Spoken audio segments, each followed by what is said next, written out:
Before we start the video, please hit the like button and subscribe to the channel. Thank you. And now, let's go. Story 1.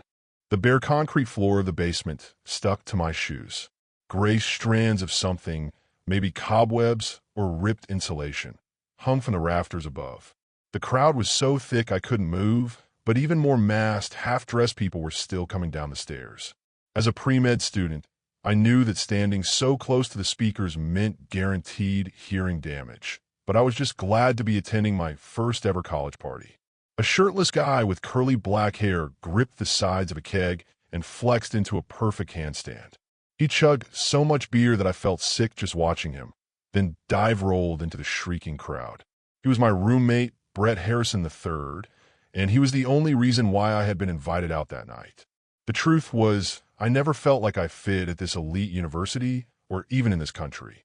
My parents immigrated to the United States from Japan a few weeks after my 9th birthday. I was just old enough to understand that I was leaving my home and friends behind forever, but still too young to think of the change as an opportunity. Everyone was so much louder and more aggressive than I was used to. The food was greasy or overly sweet, and most of my classmates didn't seem to care about school at all. Every night, I prayed that my parents would take me back to my home country, but their minds were made up. As far as they were concerned, my future was already decided. I would graduate from a U.S. high school, study medicine at a top-tier university, and have a respectable, high-paying career anywhere that I pleased. Couldn't I see how much they were sacrificing to give me this once-in-a-lifetime chance? My classmates didn't understand the pressure I was under or why I had to prioritize studying over socializing. By my second year of college, I had resigned myself to a friendless existence, and then Brett moved in. It didn't matter to him that I always had my nose buried in a textbook. He would kick up his feet and talk to me anyway. No matter how many times I turned down his invitations, he just kept repeating them. I knew that Brett didn't need a friend, just an audience, but the companionship was nice all the same. Now Brett was polishing off a bottle of gin and breaking it against his head for reasons that could only have made sense in Brettland. I was amazed by how much the guy could drink, and that night, on our walk back from the party, I finally worked up the nerve to ask him what his secret was. "It's a gift," Brett said with a wink. Seeing the blank expression on my face, he paused beneath a streetlight and stared. Asterisk, you really don't know, do you? You've never heard about the gift giver. Asterisk, it sounded like the start of a bad joke, but Brett was completely serious. The wind blew dead, crackling leaves across the lonely nighttime street as my roommate began his story. According to Brett's grandfather, who had been the first in his family to attend our university, the gift giver legend was as old as the campus itself. He only appeared between midnight and dawn, and even then, he only showed himself to students who were struggling through some kind of problem alone. Brett claimed to have met the gift giver while puking into a trash can beside the rec center. The only problem on his mind that night had been wishing that he could drink as much alcohol as he wanted with no consequences afterward.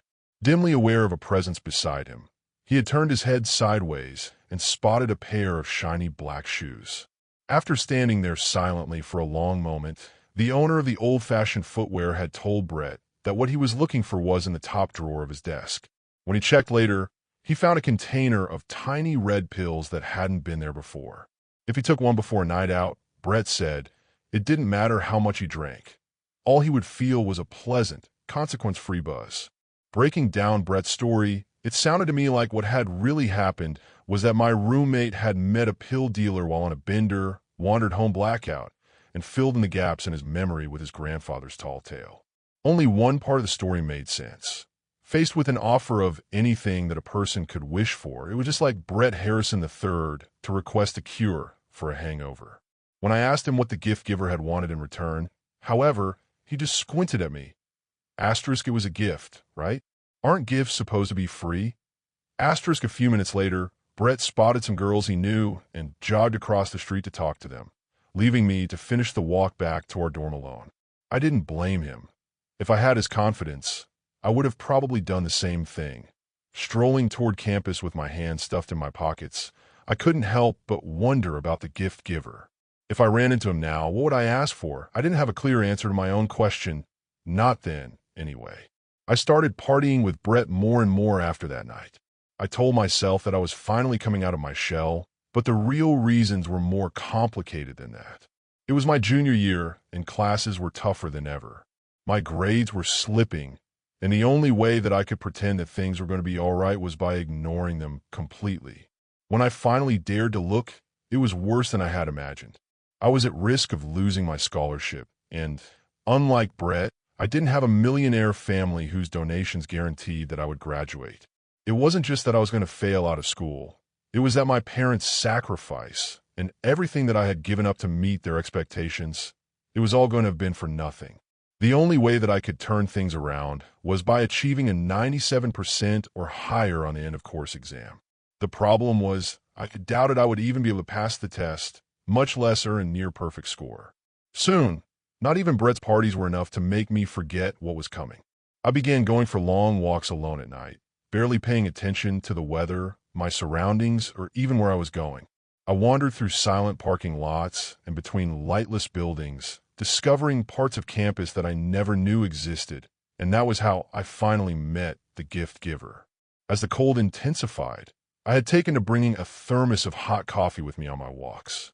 That night, I stopped on a bench behind the university's power plant to take a few sips. Why there was a bench between a chain-link fence and some undeveloped woods was a mystery, but it felt like as good a place as any for a rest. I was about to continue my walk when I noticed someone standing at the corner of the fence.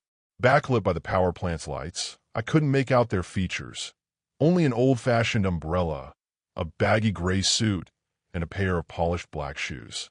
The figure lurched toward me with an uneven gait, limping as though they had been crippled by some terrible accident. Rather than feeling sympathetic, however, I was suddenly afraid. I looked at the ground, hoping that the stranger would pass by, but he sat down beside me instead. Somehow, he had crossed the distance between us in only a few seconds. I kept my eyes down, a gut instinct warning me that if I looked at the stranger's face, I might not like what I saw. "Stay away from your exam on Friday," he whispered in a guttural voice that made my hair stand on end. "Asterisk if you don't go. Your score will be the best in your class. I guarantee it." Asterisk before I could respond, he pushed himself painfully back to his feet and hobbled away into the darkness. The whole encounter couldn't have lasted more than 2 minutes, and when it was over, I found myself questioning whether it had ever happened at all. Was this what going crazy felt like? My exam was just 2 days away, and I spent every waking minute of them agonizing over what I should do. Part of me was convinced that I had actually met the gift giver, but another part was sure that the whole thing had just been a hallucination brought on by stress. At 4 a.m. on the morning of the test, I groaned, rolled over in bed, and switched off my alarm. The hell with it, I thought. I was going to fail anyway, so why not give the gift giver a chance to work his magic? I woke up 20 minutes before the exam was scheduled to start, and with nothing better to do, I strolled to the dining hall for a late breakfast. On the way, I ran into Brett. He scratched his head when he saw me. "Didn't I have an exam this morning?" I gave him a wink. "The gift giver was taking care of it," I said. Brett went pale. I had never seen him look so serious. He put his hand on my shoulder. "You need to get to your test," he whispered. I ran even though I didn't know why I was running, even though I was probably already too late. Asterisk, had Brett been trying to tell me that his story was bullshit, or was there something more sinister behind his words? Had his own gift gone wrong somehow? Asterisk, there was no time to think it over. I arrived on the second floor of the science building with my heels skidding on the hallway tiles, just in time to watch all 16 of my classmates file into the exam room. Asterisk, wait. 16. Asterisk, there were 16 people in my organic chemistry 3 class. Asterisk, including me. Asterisk, there was something odd about the guy standing in the shadows at the end of the line, but I didn't believe it until he stepped into the light. He was asterisk me. Asterisk, a perfect copy. Our identical eyes met, and his mouth stretched into a too wide, wicked smile. My jaw dropped. Before I could react, my duplicate had entered the exam room. The door was locked. The test was about to begin. Its results, however, were suddenly the last thing on my mind. I needed to find Brett. I needed to know what the hell was going on. Brett wasn't in the dining hall where I'd left him, or in the rec center where he usually spent Friday mornings, knocking a ping pong ball around and swapping stories with his fraternity brothers. Our dorm room was the last place I considered checking, and by the time I entered the lobby, over 2 hours had passed. For better or worse, the exam was over. Lydia, the front desk worker, stood up as I approached the stairs. I saw her every Friday, yet for some reason, she suddenly wanted to inspect my student ID. I fished my wallet out of my pocket and held it out to her. She examined the plastic card, suspicious. "Sir," she informed me, "this ID expired in 1997. Dorms are for current students only. I'm going to have to ask you to leave." Her hand inched toward the phone on her desk. She was afraid of me. I realized she was getting ready to call security. While I backed away, doing my best to look non-threatening, I glanced down at my ID. I didn't recognize anything about the person I saw. Not the blurry photo, the date of birth, the address, nothing. That wasn't all. My hands, too, were different. How could I have overlooked it before? They were tanned and hairy, with bitten-off nails and a worm-like white scar that I couldn't remember ever getting. I rushed to the nearest public restroom I knew of, the one on the first floor of the Student Services building. Even though I already suspected what I would find when I looked into the mirror, the shock of it was so great that I nearly passed out.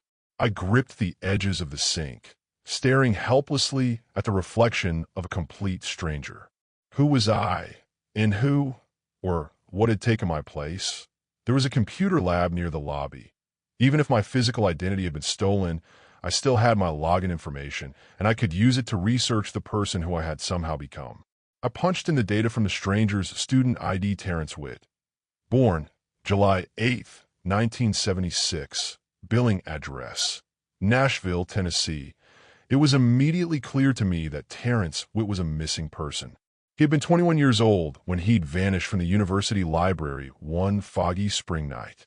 The security cameras had captured Terrence entering the building, but not leaving it, and online forums I read were full of strangers speculating about what might have happened.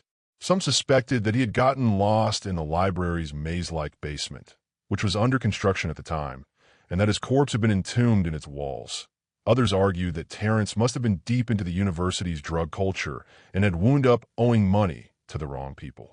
I had my own theory about why Terrence would have gone missing, and it had everything to do with the gift giver. I looked down at Terrence's face. My face, on the worn-out college ID. Terrence, "You poor bastard. What gift were you after?" The Witts had posted a phone number for tips or information about their son's disappearance, and even though the website hadn't been updated since the early 2000s, I figured I didn't have anything to lose by calling it. I was shocked when someone picked up on the third ring. The old woman on the other end of the line was Terrence's mother, and she had kept the number open even after all these years. I sputtered, suddenly remembering that I needed to provide information of my own before I asked any questions. I quickly asked if Terrence had a small white scar on his left hand. His mother's response was so hopeful and excited it hurt. "Yes," she shouted. "Have you seen him?"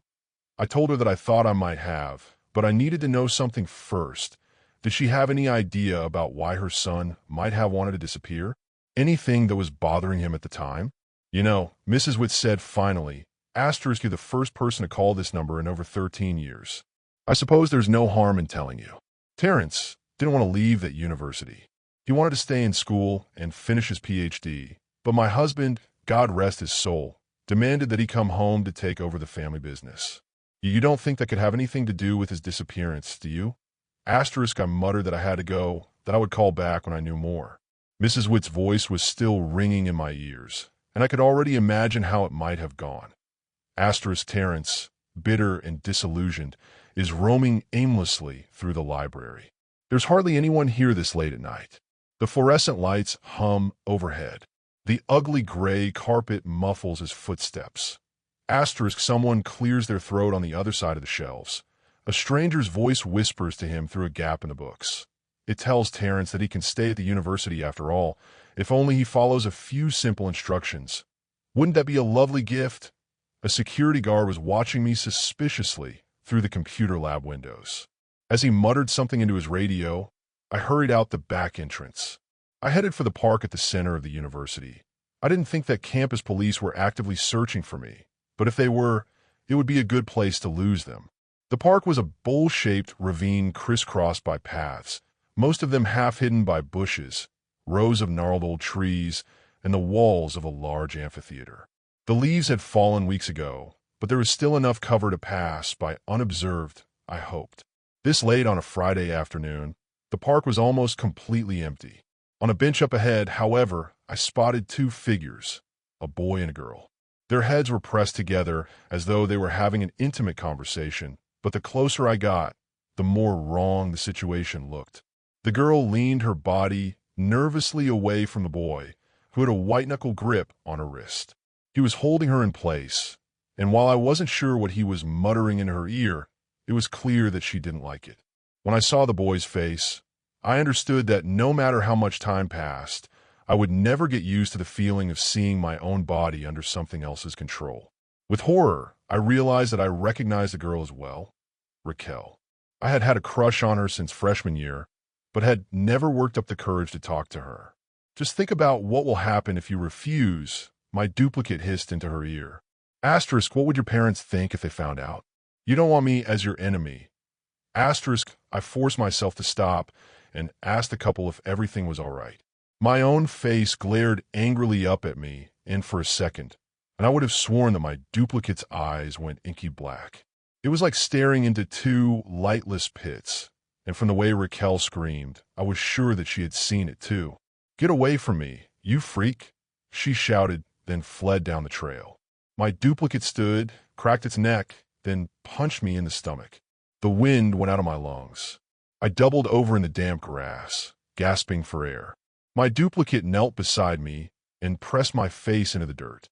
Asterisk, this is my life now. Mine, and you're never getting it back. Understand?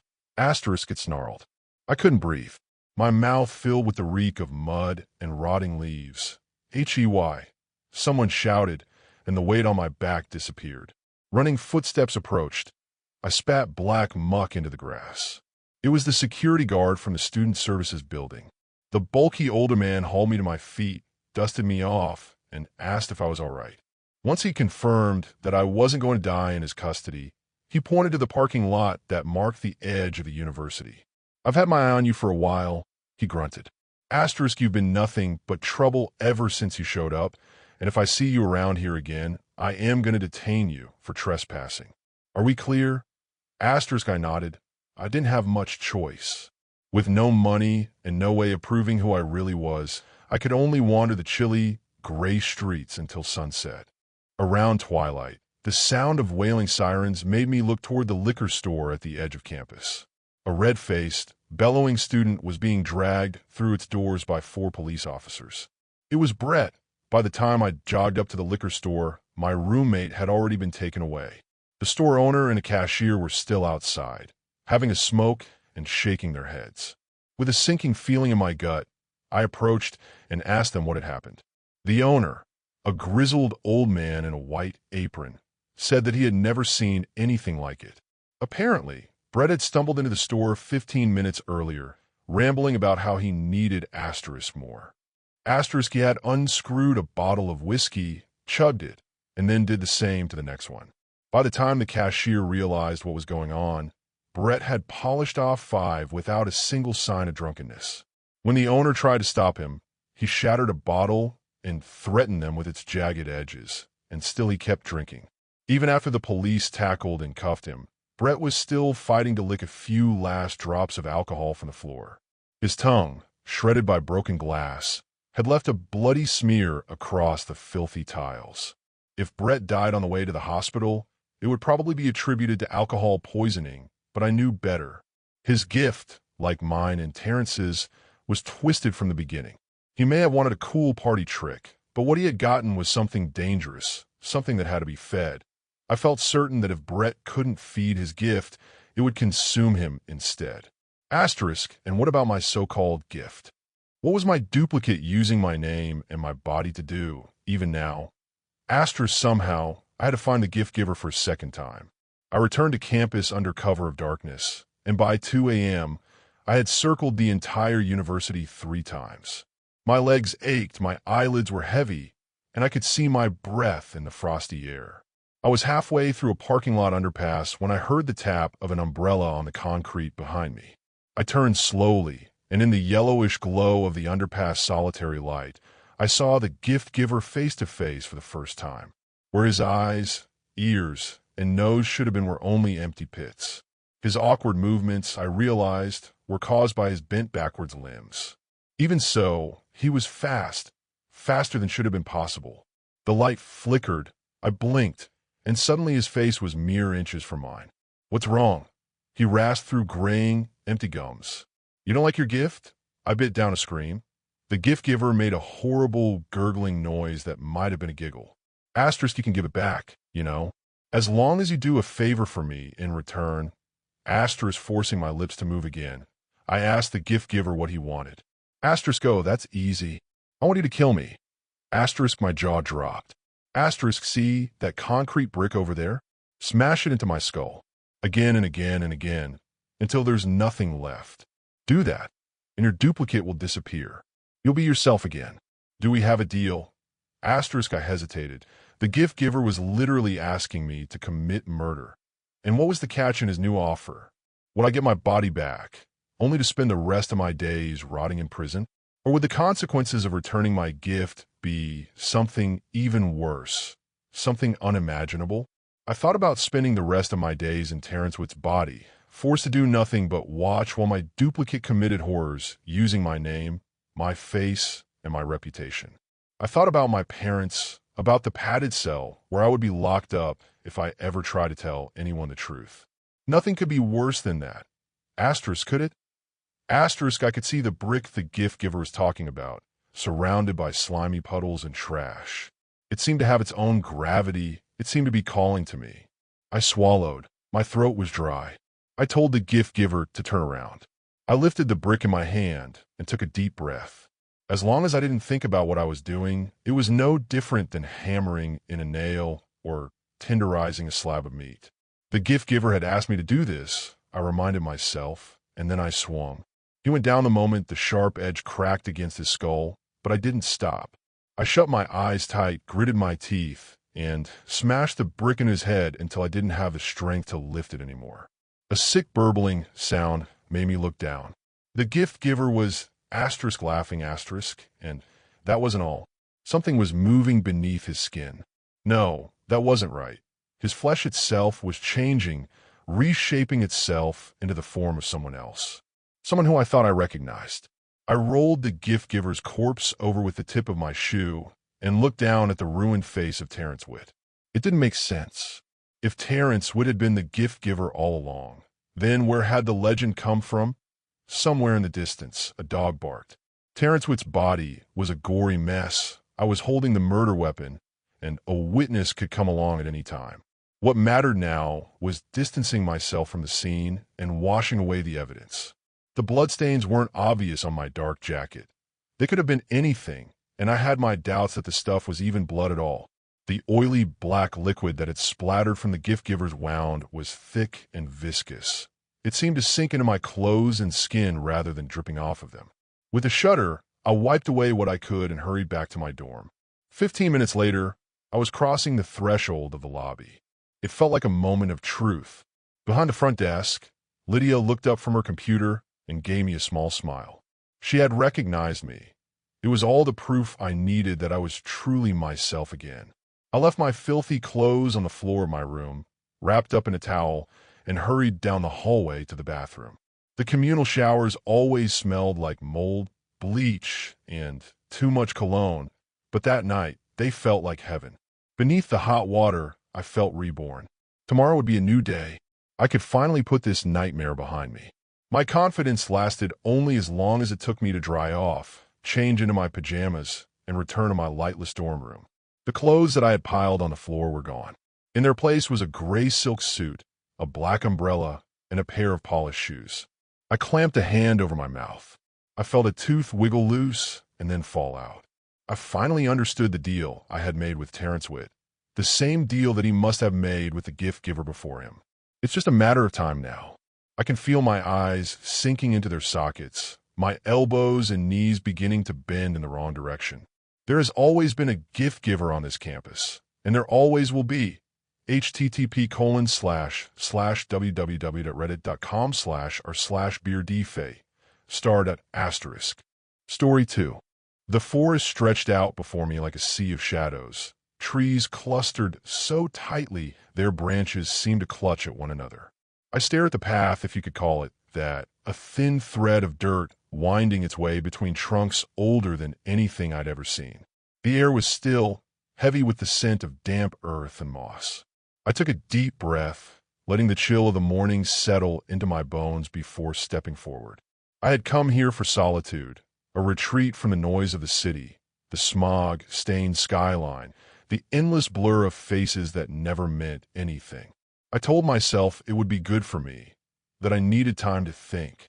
But as I moved deeper into the woods, that sense of calm I'd hoped for began to fray, unraveling at the edges with every step. The first mile or so was easy. The trees were familiar, maples and oaks, their leaves whispering in the faint breeze. Sunlight speared through gaps in the canopy, dappling the ground in shifting patterns. I paused occasionally to look back, catching glimpses of the trailhead, the car parked just beyond it, gleaming silver in the sunlight. A reminder of the world I'd left behind, if only for a few days. But soon the path narrowed, its borders blurred by overgrown brush and creeping vines. I hesitated, glancing back once more. The car was gone from view, swallowed by the folds of the landscape. For a moment, I considered turning back just for a moment. But then I laughed, shaking off the creeping unease that clawed at my chest. I'd read too many ghost stories as a kid. That was all it was. The trail became more jagged, roots knotting through the soil like skeletal fingers, rocks jutting out at odd angles. I picked my way through carefully, eyes scanning for any sign of markers or trailblazes. I hadn't seen any since I'd started, but that wasn't unusual. Some of these old paths were hardly maintained.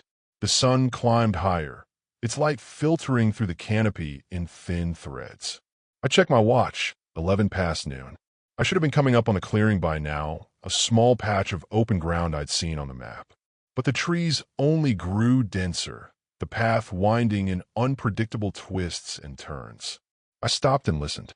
The woods were silent. No birds, no rustle of squirrels in the underbrush, not even the drone of insects. Just silence. My breath sounded harsh in my own ears, a reminder of how far I'd come. I pulled out my phone, glancing at the screen. No signal, of course. Not out here. I turned back the way I'd come, expecting to see the familiar twists and bends, but the path was different. It veered off to the left where I was sure it had been straight before. I hesitated, staring down the new line of trees that framed the path. Had I really come that way? A flutter of unease crept in, but I shoved it aside. I must have gotten turned around. It was easy enough to do out here. I retraced my steps, moving quickly now, more certain with every stride. I watched the trees, looking for familiar markings, anything to ground me. But there was nothing. I paused, heart pounding a little harder than it should have been. I was alone, completely alone. I took a breath, forcing my mind to still. It was fine. I just needed to backtrack further. I turned again, but the path was gone. Where it had been, there was only underbrush and towering trees, their branches stretching toward one another like bony arms. I stepped forward, pushing through the foliage. There had to be a trail here. I'd walked it. I'd seen it. My hands shoved branches aside, leaves brushing against my skin like whispers. But there was nothing. No path. Just more trees. I stopped and looked around. The sun was still overhead, but its light felt muted, distant. I took another breath, slower this time, and told myself to calm down. Panic wouldn't help. It never did. I just needed to get my bearings. I turned in a slow circle, marking the direction where the sun hung, and started walking straight. If I kept moving in one direction, I'd have to hit a road, or, at the very least, the edge of the woods. That was how it worked. I walked for what felt like hours. The trees grew thicker, their trunks gnarled and twisted, roots sprawling across the ground like veins. My footsteps grew heavier, the silence pressing against my ears until it felt like I was underwater. I checked my watch. 3:30. I'd been walking for nearly 4 hours. I stopped. The panic was harder to push away this time, clawing up my throat with every breath. I glanced around. Nothing but trees. Endless, unbroken lines of trees. My heart thudded against my ribs, my hands shaking as I fumbled for my phone. I held it up, staring at the screen.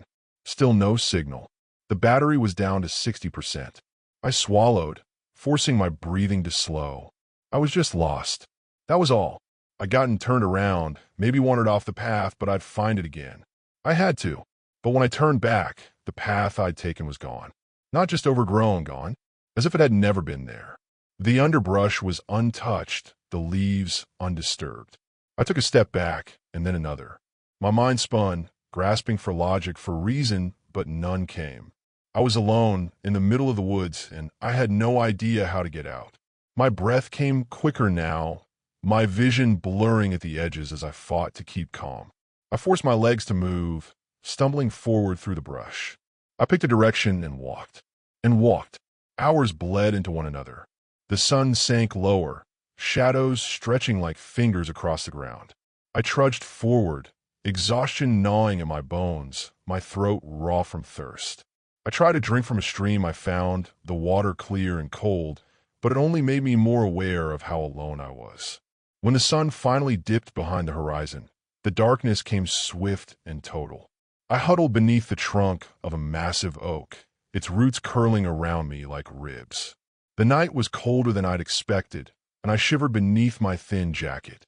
I listened, waiting for the sounds of the forest to wake, the croak of frogs, the rustle of leaves, the distant howl of some nighttime predator. But there was only silence. A silence so complete it pressed against my ears, filling the space where sound should be. I didn't sleep. When the dawn came, gray and thin, I rose on stiff legs and continued on. My body ached, my feet raw from endless walking. I checked my watch. 7:30. My phone was down to 30%. Still no signal. I moved through the trees, ignoring the whispers of panic that clawed at my thoughts. I just had to keep moving. That was what mattered. If I kept moving, I'd find the edge. I had to, but the trees never ended. They stretched on, twisting and knotting around one another, the path long forgotten. I stopped marking the hours, my steps blurring together into a haze of motion. I drank from streams when I found them, ate wild berries that stained my fingers crimson. I knew the dangers of it, the risks of poison, but hunger gnawed at my stomach with sharp teeth. Days passed, or maybe it was only hours. The light barely changed, the sun hovering just beyond the trees, never quite reaching the ground. My watch died. My phone followed soon after. I stopped caring about direction. I just walked. The trees grew stranger as I moved forward, their bark smooth and pale, their branches bare despite the season. Leaves carpeted the ground, thick and wet, muffling my footsteps until I felt like I was moving through a dream. I tried to scream once, to shatter the silence. My voice broke the air, raw and jagged, but the trees swallowed it whole. The sound died, leaving only emptiness behind, and I kept walking. The woods would not let me go. Story 3. I'm scared. I don't understand what happened. I haven't been home since. I live alone. I'm a hard-working, fairly young guy. I just bought my own house last year, and while yes, sometimes I get spooked when I hear a creak in the house, I have never had an experience like I faced last week. As you can imagine, in this economy, it's not the easiest to own property by yourself. Most people wait until they are married and have dual incomes to purchase a home. I, on the other hand, believed I could handle the responsibility on my own. It wasn't easy, don't get me wrong. Sometimes the bills were paid, and I had very little spending money for anything else. I was okay with that, though. I guess you can call it pride. I felt proud owning my own house. Late 20s, good job, and now my own house. I was doing well enough for myself. Like I said, I'm a hard worker. Sometimes not by choice, but by necessity. Mortgage and bills needed to be paid, and I didn't have anyone else to rely on. That meant any overtime I could get my hands on I took. Need me to come in early? No problem. Need me to work a double? Say no more. I believed if I could earn enough money to get ahead of my bills, then I could slow down the overtime and really start to enjoy the fruits of my labor. After a long week of work, I was ready to fall asleep just about anywhere. Exhausted was not the word. The drive home was rough, but I finally made it home. I walked in the door, threw my bag on the floor, and headed for the kitchen. I just wanted to get something in my stomach before knocking out for the night. I grabbed a beer out of the fridge and a frozen pizza out of the freezer. I put the pizza in the air fryer and spotted what I would describe to be the most comfortable spot known to man on my worn-down couch. It wasn't pretty, but it felt like I was sitting on a cloud. I grabbed the remote and began flipping through the channels. I didn't have anything in mind, just something for background noise as I ate. I barely made it past 5 channels before I was sleeping on the couch. I would have slept there all night if it wasn't for the smell of my pizza burning in the air fryer, letting me know my pizza was past the point of consumption. I woke up in a daze, my eyes fighting to stay open. I forced myself to sit up. Right before I got up, I noticed something strange on the TV. I thought I was dreaming. I sat up straight, rubbed my eyes a few times, but it still didn't make any sense. I was looking at my living room. It was a bit fuzzy, sort of had a home movie type of filter on it. I couldn't process what was happening. There was a timestamp in the bottom right that read 2:07 a.m. I glanced at the cable box and noticed it was now 2:45 a.m. My attention was brought back to the TV when the video started playing. You could see my front door just barely in frame. I saw myself enter my house, throwing my bag down, heading to the kitchen, walking out with a beer and sitting down on the couch. I saw myself drift off to sleep within seconds of sitting on the couch, and then the video stopped. Then it began to rewind. I saw the front door close, and the video paused again. Then the screen went black. What the fuck is going on? I said under my breath. I had to be dreaming. This had to be some sort of weird sleep deprivation thing I was experiencing. Was I hallucinating? Was someone playing a sick prank on me? It was the only thing that made sense. I didn't understand what was happening. I panicked. After frantically searching for the remote, I grabbed it and attempted to turn the TV back on. I was met with static.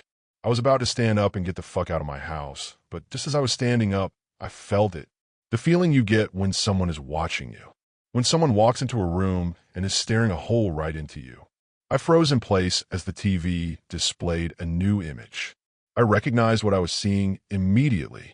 The view from staircase in my house leading down into the living room. My phone buzzed next to me. I quickly grabbed it. I received a notification for a new voicemail. My phone never rang. This had to be it, the big reveal. One of my buddies playing some oddly elaborate trick on me. That's what I wanted to believe. I held the phone to my ear and listened to the message. Don't move. A strange voice, a voice I didn't recognize. I began spinning the Rolodex in my mind, trying to match the voice to someone I know. That's when I heard it. A creak at the top of the steps. The video was live. I didn't dare look up at the stairs. I didn't move a muscle. I just sat there, my heart pounding against my ribs like it wanted to escape. The TV screen remained fixed on the staircase. It was dark, grainy, but I could still make out the faint silhouette of someone, or something, standing motionless at the top step. It wasn't moving. Neither was I. I held my breath. Another creak. It stepped down one stair. Then another. Still, the figure didn't move on the screen.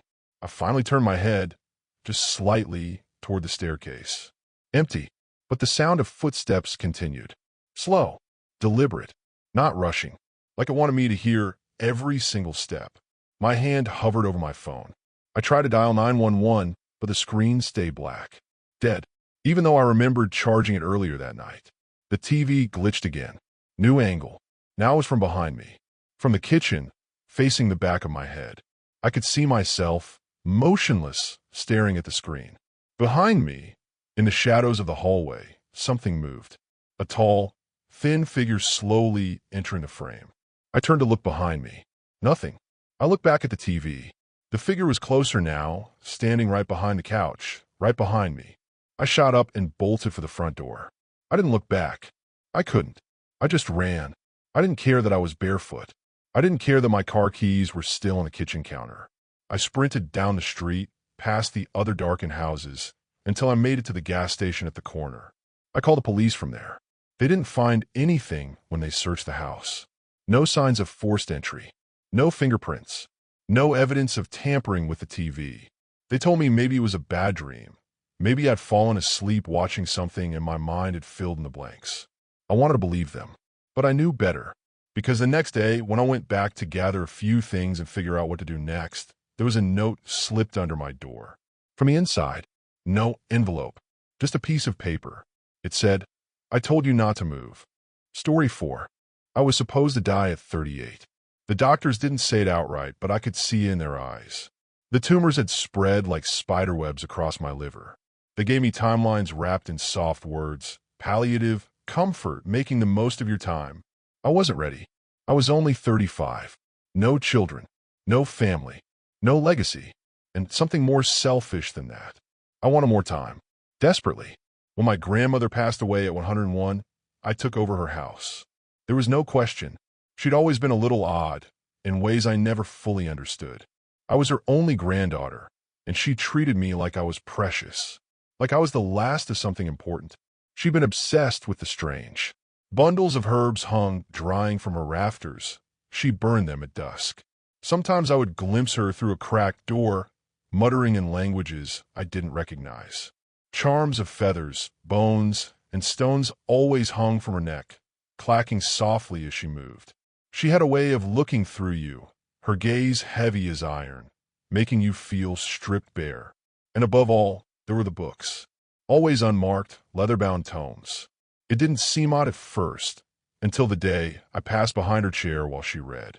The pages were filled with symbols jagged and crawling, interspersed with broken Latin and scattered Old English I could barely decipher. Those books never made it back to the shelves. Only one ever resurfaced. I found it in the attic a month after she had passed. The attic smelled of dust and something faintly metallic, like old pennies left too long in the rain.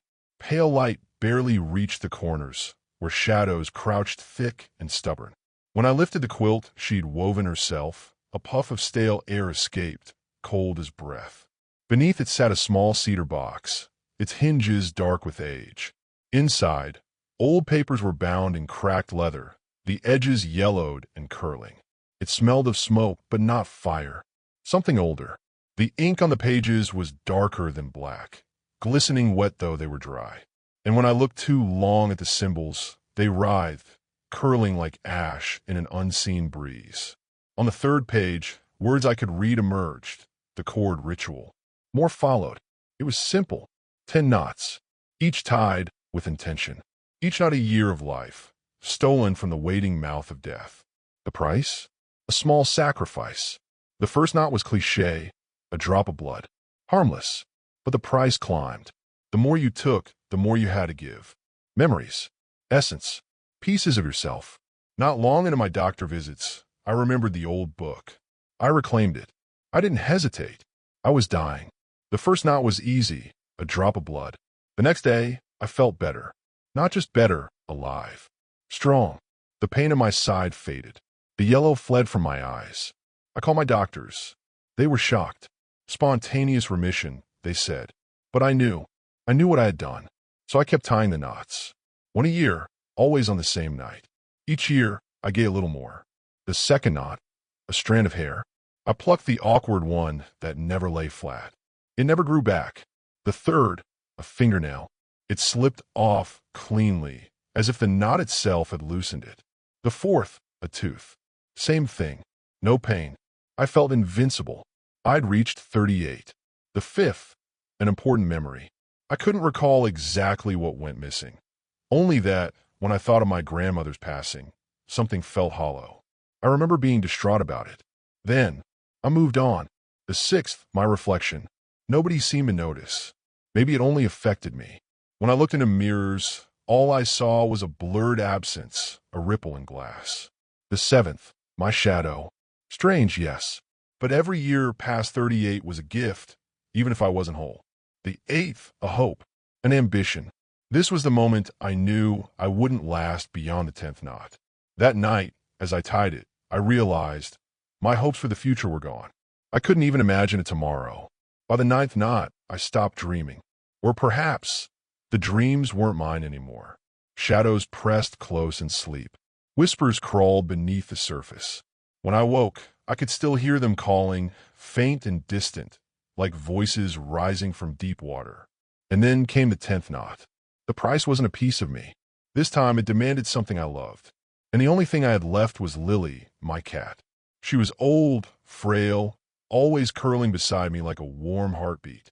She had been with me through everything. I tied the 10th knot, whispered her name, and carried her gently to her bed. She didn't wake the next morning, but neither did I die.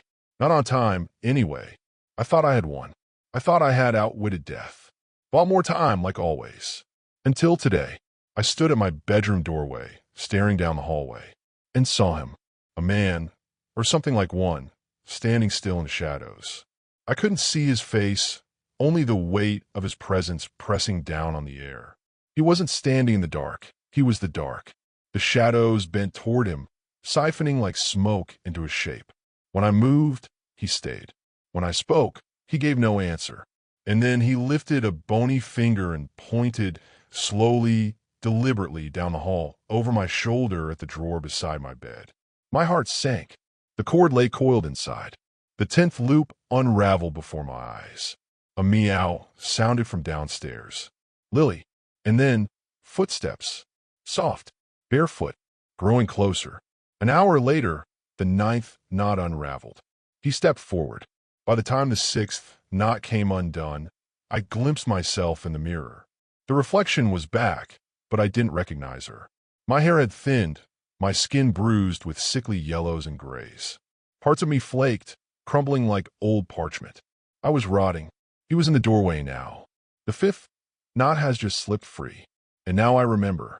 My memory. My grandmother, on her deathbed. Frail, sunken into the mattress, pointing a trembling finger toward the corner of the hospital room, her voice hoarse with terror. Tell him to leave. Her lips cracked. He can't have me yet. There'd been nothing there then. Only a patch of shadow, thick as ink. I thought I had beaten death, but I hadn't. I only borrowed time. And death, it turns out, never forgets. I only have a few hours left, opposed to the year I thought I had. If you're reading this, will one of you please visit my home and take Lily? Tell her I'm sorry. Give her more love in her final years than I did. I don't want her to spend the rest of her time waiting, watching, worrying the way that I did. Story 5. It was when the priest walked down the aisle that I first noticed him. Uncle Ross. Somehow he was alive and well, standing near the back, wearing a black suit and beaming with his typical Cheshire cat smile. The very same Uncle Ross who was lying in the open casket by the dais. I grabbed my mother's arm and whispered, "Do you see him? Huh, Uncle Ross. Over there." Not now, Jacob. No one else in the church seemed remotely aware that the living dead were among them. The focus was on the sermon. We gather here today in love, sorrow, and remembrance, the priest began. When I looked back, Uncle Ross was sitting a row closer than before. He tugged at his peppery beard and looked at me with his wild green eyes. Asterisk, hey, Jakey. Asterisk, unwittingly, I let out a scream. The priest paused. Everyone looked at me. My mother grabbed me by the shoulder. Jacob, what's wrong? Can't you see him? See who? Everyone gave me the side eye, clearly perturbed by the spasm of a young boy. No one seemed to notice the obviously visible, smiling Uncle Ross amidst the crowd. I pointed to where I saw him, standing 3 pews down. Uncle Ross, I said, half whispering, half confused. My mother glanced back and shook her head. She grabbed my hand with a stern look. Are you going to behave? Everyone was looking at where I had pointed to. No one appeared to notice Uncle Ross, but I could see him.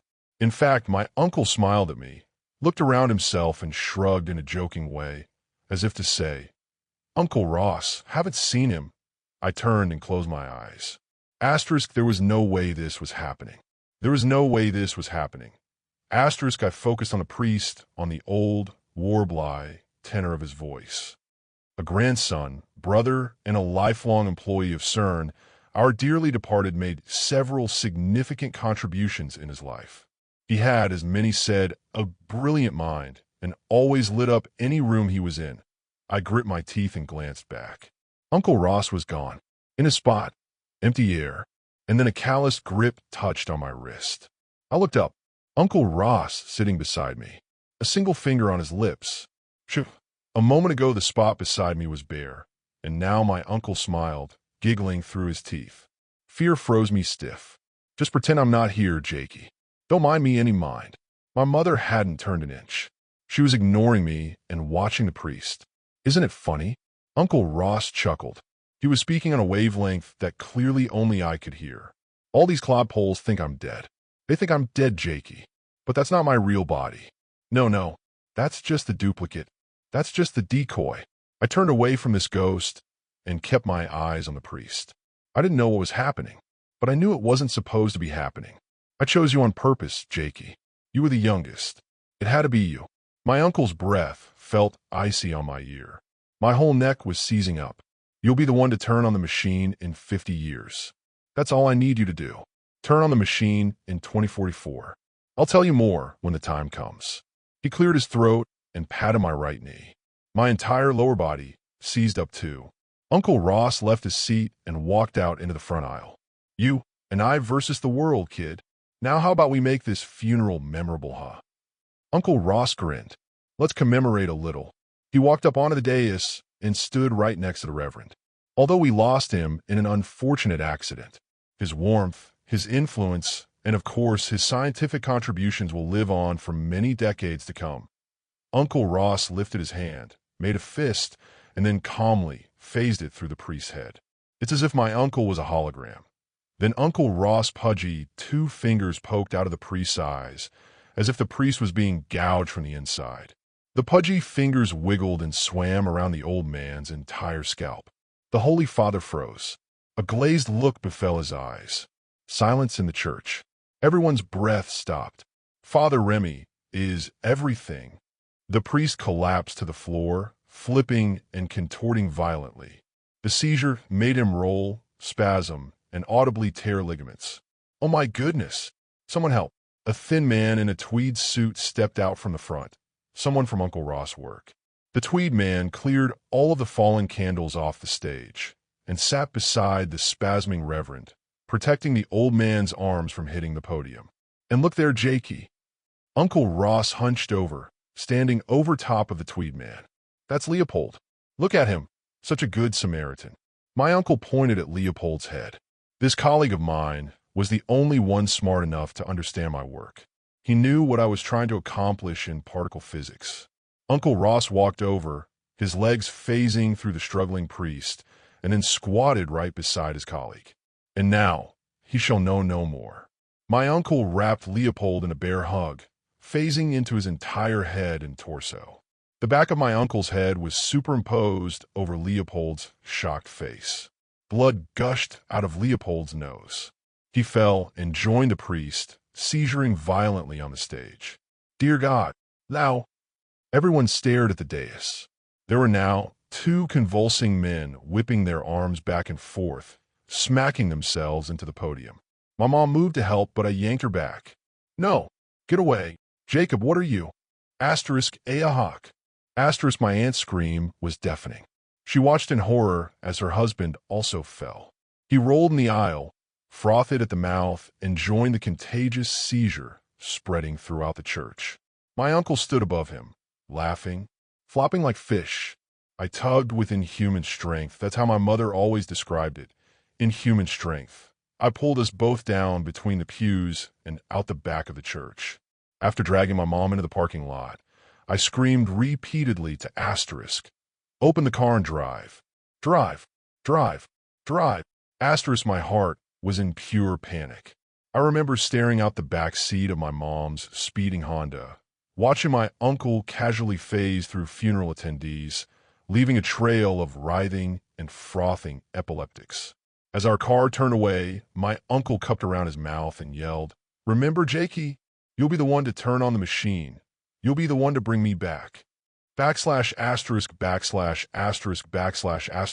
was 8 years old when that incident happened. 8. Of course no one believed me, and my mother attributed my wild imagination to the trauma of the event. It was described as a mass psychogenic illness, a freak occurrence unexplainable by the police, ambulance, or anyone else. Most of the epileptic episodes ended, and people returned to normalcy. Sadly, some of the older victims, like the priest, passed away. /***. I'm in my late 30s now. And although you may not believe me, that story is true. My whole life, I've been living in fear, horrified by the idea of encountering Mad Uncle Ross yet again. He was said to have lost his mind amongst academic circles, spending his last year at CERN on probation for equipment abuse. People had reportedly seen him shoot high-powered UV lasers into his temples. He became obsessed with something called asterisk particle decoherence, a theory that was thoroughly debunked as impossible. I've seen him in nightmares. I've seen him in bathroom reflections. Sometimes I can feel his icy cold breath on my neck. I've seriously been worried almost every day of my life that he's going to reappear again at some large group gathering and cause havoc. But thankfully that hasn't happened. Not yet. However, I have a feeling it will happen again soon. You see, yesterday I had a visitor. \asterisk, although graying and blind in one eye, I still recognized Leopold from all those years ago. He came out of the blue with a package in my apartment and said that there had been a discovery regarding my late uncle. It was an old basement room, hidden behind a wall, Leopold said. The only reason we discovered it was because the facility was undergoing renovations. He lifted a small cardboard box and placed down my kitchen counter. We don't know how it's possible, but we discovered your uncle's skeleton inside. I blinked. What? A skeleton wearing Ross' old uniform and name tag, anyway. He was inside some kind of makeshift cryogenic machine. The rats had long ago broken in, gnawed him to the bone. He swiveled the box to me and undid a flap. I was visiting town and wanted to say hello to your mother. But after discovering this, I thought I should visit you first. I emptied the box's contents, discovered a small cotton cap with many ends. Like a jester's cap. It looked like it was fashioned for the head of a small child. Perhaps an 8-year-old boy. As I'm sure you know, your uncle was not well of mind his final months at Geneva. We could all see it happening. He was advised to see many therapists. I don't believe he did. I rotated the cap in my hands, hearing the little bells jingle on each tassel. But I knew he always liked you. He spoke highly of his nephew. I looked into Leopold's remaining colored eye. He did? Why? Oh, I think he saw you as a symbol of the next generation. That whatever he discovered could be passed down to you as a next of kin. That's my sense of it. There was a bit of black stitching on the front of the red cap. Pretty cursive letters. I stretched out the fabric. I don't know what he meant with this gift, but we found it within his cobwebbed and dilapidated machine. I feel certain he wanted you to have it. I read the whole phrase.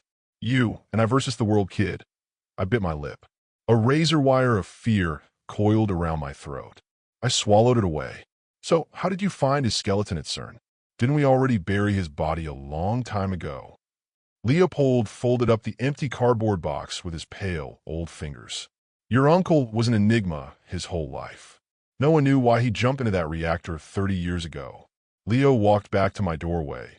I could tell that the topic was not a comfortable one to discuss. I've spent a notable portion of my life trying to figure out what your uncle was thinking, but it's led me nowhere. His theory of particle decoherence was sadly proven false. I wanted to offer Leopold a coffee or something. He had only just arrived, but he was already wrapping his scarf back around his neck. Hey, you don't have to leave just yet. Some kind of heavy weight fell upon Leopold. Something too dark to explain. He took a few deep breaths and then quite abruptly grabbed both of my shoulders. He wanted you to have it, okay? Just take it. Take the cap. What? Whatever you do, Jacob, just stay away from him. If you see him again, run. Don't look at him. Don't talk to him. Don't pay him any attention. Wait, Leopold. What are you? Your uncle is supposed to be dead, Jacob. And no matter what promises you, he's lying. Your uncle is supposed to be dead. He's supposed to be goddamn dead. https://www.reddit.com/r/eclosionkk2/comments/1g0837r/welcome. Story 6. Okay, guys, I'm officially scared and don't know what else to do or who to turn to. Long story short, let me just ask if everyone here is familiar with number stations. Well, for those that don't, briefly, they're weird shortwave radio broadcasts, just roboticish voices reading strings of numbers and sometimes letters. No explanation. No station ID. Just 4, 7, 2, 1. Repeat. They've existed since the Cold War, and some say they're spy transmissions. Others think it's something worse. Thing is, some are still broadcasting, and a few didn't seem to have a source. Or so I thought. Now my background, I used to work overnights at a tiny FM radio station in Pennsylvania, WQRC 98.7. Graveyard shift. We were a Class A station, running mostly automated playlists, but I'd be there to log weather carts, cue PSAs, and hit the liners every hour. Most nights, it was just me, the board, and a crusty old pot of gas station coffee. One night, bored on my mind, I started playing around with our Kenwood R5000 receiver.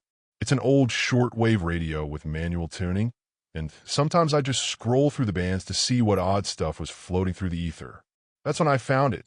14,225 kilohertz. No call sign. No station ID. Just this flat, robotic little girl's voice reading numbers. 9, 4, 0, 1, 7, 0. Then a pause. Then this awful clicking sound, wet and erratic, like keys on glass or something. Then silence. I thought I just stumbled upon another old number station, but this one felt the only way I know how to describe it wrong.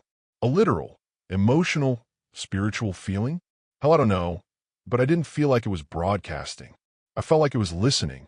I recorded it straight into Adobe Audition from the monitor output on the board and played it back 3 times through the studio monitors. Every single time, something weird happened. The Orban processor flickered. The silence monitor tripped. The lights buzzed. I swear I heard breathing behind me. I told Mitch, our weekend weather guy and part-time engineer. He laughed until I played it for him. Then he went pale. I used to hear that broadcast as a kid, he said. Not on a radio, though. Through my bedroom wall. The following Monday, we got a package in the station drop box. No return address. Just 6 numbers on a scrap of paper. 940170 inside. A VHS tape. It showed grainy, black and white footage of the station. Filmed from across the road. The camera zoomed in on the studio window. On me, sitting at the board. The timestamp? 3 days from now. At exactly 2:37 a.m., the power goes out in the footage. I stand up suddenly like something yanks me upward off my seat. Then, static. We thought it was a prank. Until that Friday. At exactly 2:37 a.m., the power actually cut out. The UPS kicked in. The transmitter stayed live, but the console died for 12 seconds. And something cold grabbed my neck. I checked the next morning. Bruises. 5 scrawny, finger-shaped marks. Like something had grabbed me with wires made of ice. Every Monday, another package, another tape. Each one showed something that hadn't happened yet, and each one came true. Janelle, our traffic anchor, vanished during a live break. Just like the tape. Her car was found at a rest stop, still idling. No trace of her in the system. No lease. No pay stubs. Even our Enco playout logs were wiped clean, like she'd never recorded a single card. With some much-needed advice and help from a few others, I attempted to see if there were patterns to the numbers. I couldn't believe it. We found that some were coordinates, others pointed to military facilities and old decommissioned towers. One pointed directly to our STL dish, but another? My own home address. After this, the broadcast on 14,225 changed. It wasn't the little girl's voice anymore. It was Mitch's, then Janelle's. Then it was mine. You are now a relay station. Repeat. You are now a relay station. Desperately seeking answers, I found an old Usenet thread from 1998 buried in a conspiracy archive. Someone posted about something called the glass frequency and said it was a signal that didn't just transmit information, it transmitted you. The final line in the thread said, "If you hear yourself, you are no longer you." WQRC signed off in 2021. Official cause: a lightning strike took out our STL path. The FCC listed it as a silent station. Since then, I've been tuning into 14,225 online, and as I said above, I'm scared and need help. Why? Last night, I tuned into 14225, and now I know I don't have much time. Listening to yourself tell you, 0, 0, 1, your next psychologically destroys you. Please, if anyone has any helpful information or have heard of anything else like this, you know what to do. Update. I think I'm going to try to find Mitch. So first off, thanks to everyone who's DM'd and commented and shared. Some of you have reached out again. Thank you. And I've been going through them all. One stood out though. Mitch, where he is now, if I've spoken to him recently. Well, the truth is, I haven't. He stopped showing up a few weeks before WQRC went dark in 2021. No warning, no goodbye. Management said he moved to Ohio. I tried emailing him last night as soon as I saw the comment, but it bounced back. Also, I called the number I had saved, but it no longer worked. But something has been eating at me. Mitch said I used to hear that broadcast as a kid, not on a radio though, through my bedroom wall. That never made sense to me. Until now. I pulled some of our old transmitter logs and FCC filings, and I found an address for a decommissioned relay site WQRC used before moving its STL path to the current tower. It's in the woods outside of town, about 2 hours from me, that's been buried in a floodplain that's been off the grid since 2009. That reminded me, Mitch used to call it the dead feed. He joked that the place still hummed, even with the breakers off. I'm heading there tomorrow night. If I find anything, if I find Mitch, I'll update you all. If I don't, well, the signal probably will. And if any of you are tuning into 14,225 kilohertz at 2:37 a.m., please let me know what you hear, especially if it's me. Wish me luck. Hopefully I can update soon. Again, thank you to everyone involved. See next entry here, https://www.reddit.com/r/nosleep/s/p8e5hgde. That's it for today's creepy Reddit tales. Before we go, I just want to say a quick thanks to all of you for watching, liking, and sticking around. You guys keep this channel going, and I'll be back soon with more stories that'll make your skin crawl. Drop a comment if you've got your own spooky tale to share, and I'll see you in the next one.